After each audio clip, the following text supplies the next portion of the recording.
Sagittarius Sun and Rising. Welcome to your February 2024 Astro Update. It's Rena here.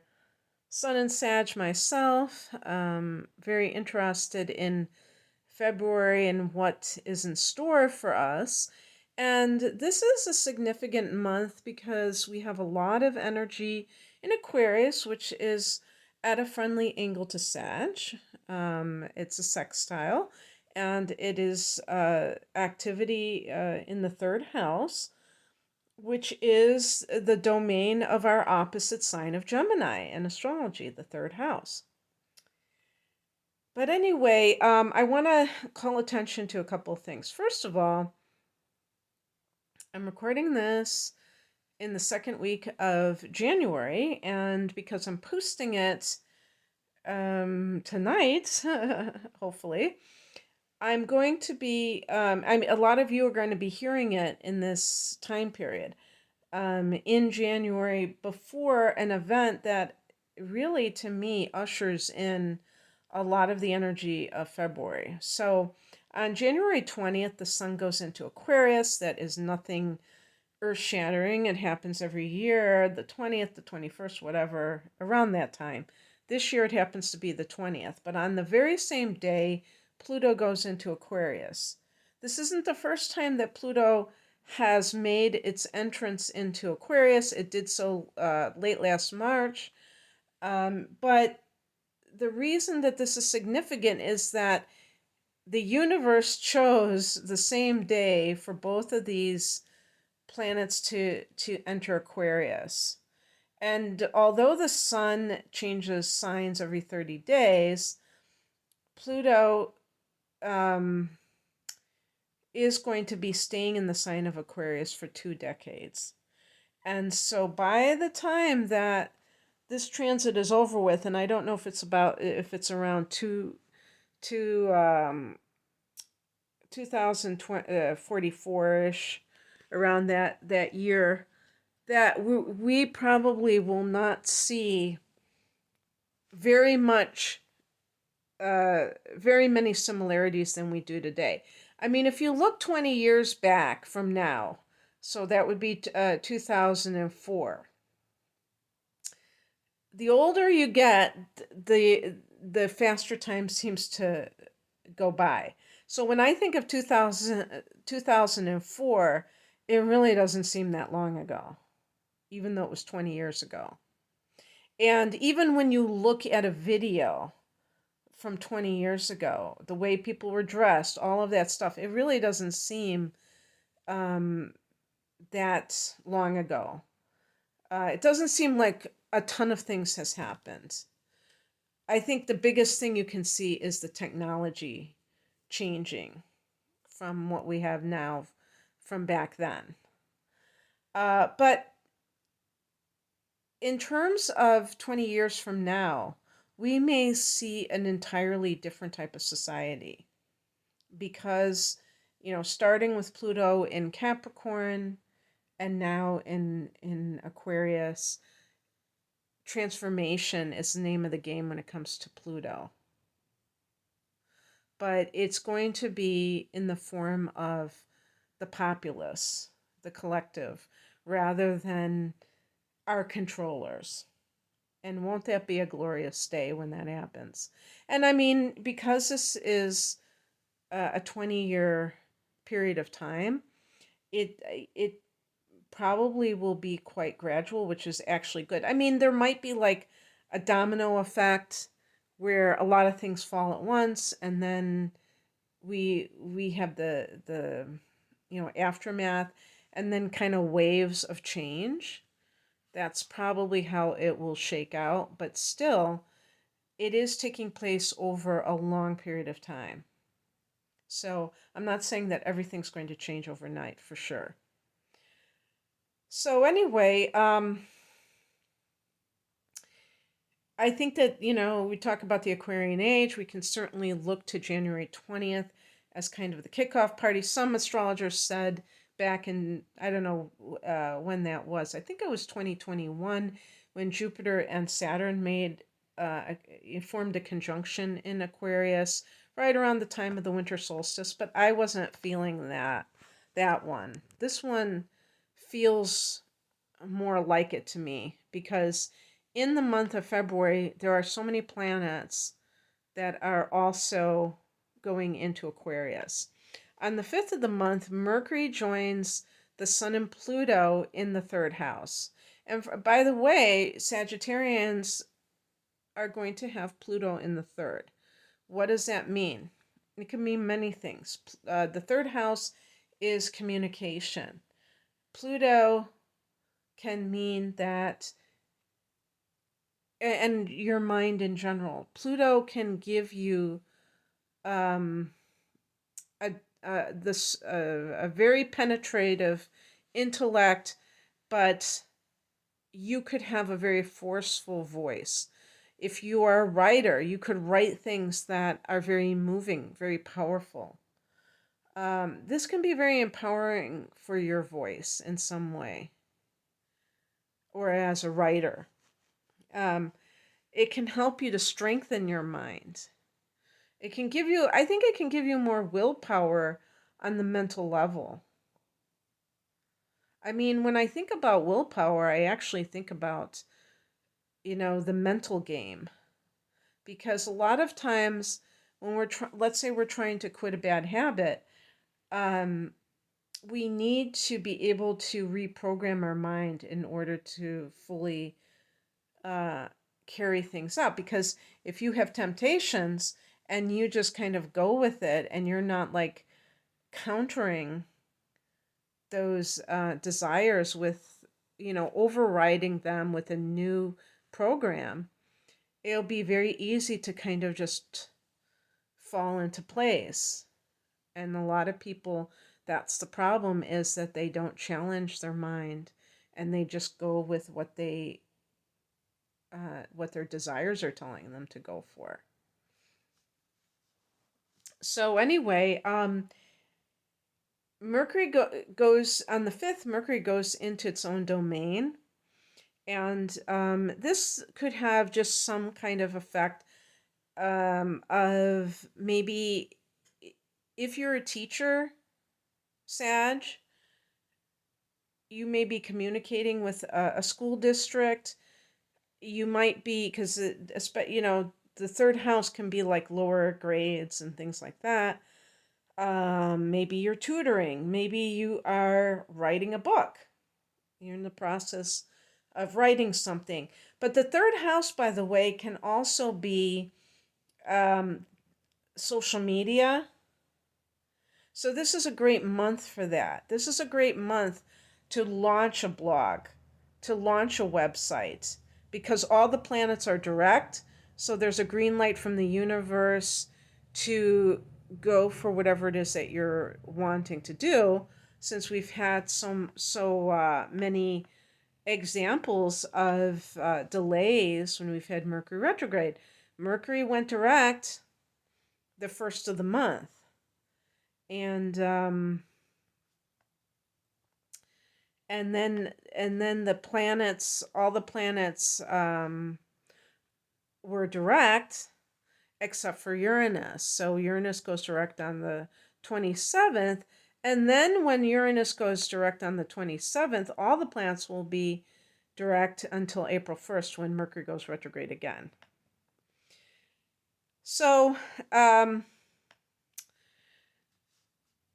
the 9th, we have a new moon at 20 degrees of Aquarius in this sector, and this can be some new developments. Oh, by the way, the third house can be your siblings, so you may hear from them or you may be communicating with them. Mercury retrograde. I said retrograde. I mean Mercury in Aquarius in the third house. Now, another thing that the third house can represent is it can represent acquiring a new skill. So that's always a possibility as well, is that you're acquiring a new skill. You might be launching a website, starting some kind of blog, something that maybe a YouTube channel for some of you. On the 13th, Mars goes into this area too. So you can see where I'm going with this. And 3 days after that, Venus goes into this area.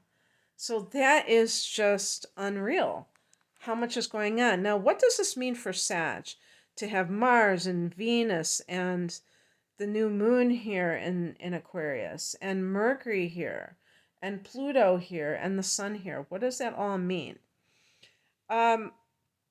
It means that there is a major emphasis on this area of your life. Now, these are fast-moving planets except for Pluto.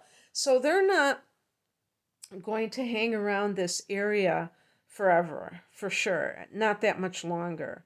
So I'm not saying that it's going to be some continual influence through the rest of 2024. As a matter of fact, when the sun goes into Pisces on the 18th, Mercury moves into that same house 5 days later on the 23rd. Pisces for Sag is the 4th house of home and family. You already have Saturn here, and you already have Neptune in this 4th house.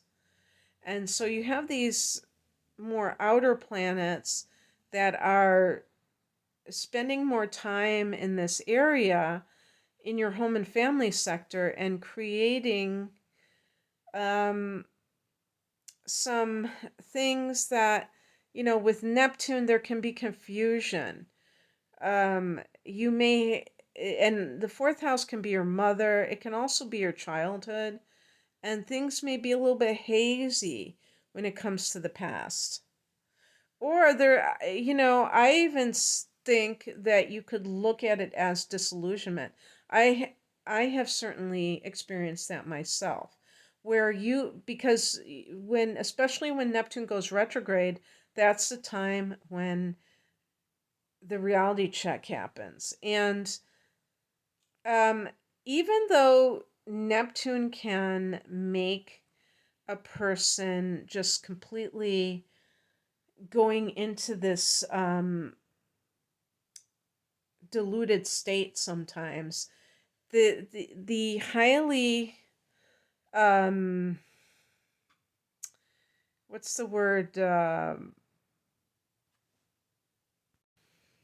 idealistic influence can have the counter effect of producing disillusionment, but it could be because you see things as they really are. And you may have, a lot of Sages are very positive, and they might have put a positive spin on their childhood, not really acknowledging some of the more difficult things. And then you have this experience. 4th house can be the mother. You may see the mother in a different light sometimes during this transit. And then you put 2 and 2 together and you're like, wow, my childhood was not as I characterized it for all these years. And it can be a little bit unnerving, actually, because you may be like, why did I think this way? Why was I lying to myself all this time? And it's not necessarily the case that you were lying. You may have perceived something in a certain way simply because that's how it appeared to you. And now you are older and wiser. So anyway, going back to what I was talking about, you have the sun and Mercury going into the 4th house, and this can be the area of the mother, and some people think the father, but we'll just say one of the parents. And with Mars and Venus in the 3rd, the other thing that this can be are siblings. And sometimes there may be conflicts with siblings. Because Saturn is in the 4th house, sometimes a person, when they have Saturn in the 4th, they may have to assume more responsibility when it comes to a parent. And because of that, you may be trying to negotiate with siblings and getting very frustrated because of your dealings with them. Maybe they're not being cooperative. And so Mars in the third house might be that you clash with one of them. If that's the case, it doesn't mean that it's going to be that way forever because, like I said, on the 16th, Venus goes into this third house and maybe it smooths over ruffled feathers. On the 24th, we have a full moon at 5 degrees of Virgo. For Sag, Virgo is the 10th house of career. Sages are going to see more, triggers to their 10th house in 2025 when there is I'm sure there's going to be a solar eclipse and lunar eclipse in Virgo. So this is kind of I don't know if you'd say this is a foreshadowing, but this is going to be kind of more of the garden variety full moon, which can bring something to fruition for you as it pertains to career matters. This can be recognition. Because the third house is so activated, it may have some kind of online connection where you've gone viral. People are starting to see you more and you're like, where did this come from? I've been trying so hard. And that's the truth, is that sometimes people try very hard to make something happen, and sometimes it'll happen of its own accord when the time is right. Of course, full moons can bring things to culmination. For some of you, this could be that you're leaving a career. Maybe you're retiring even. And you just, you're ready to move into a different phase of life, or you're just changing careers. But if you are in the same kind of career, you may receive recognition from others or promotion or something along those lines. All right, Sag, that's what I have for you. This should be a very interesting month with all the planets direct, just in terms of what is happening to us as a collective. We're probably going to see things start to heat up, whereas maybe there was a lull in the action back at the end of last year, especially during Sag season, and now things are rocking and rolling. I hope you enjoyed this. If you'd like a private reading, I'm promoting my double readings called deep dive readings. I have other package deals, but this particular reading is an hour of natal chart analysis and an hour of transits for 2024 for a special price. You can find out about that reading and some of my other readings at the link below. Thank you for listening. Take care.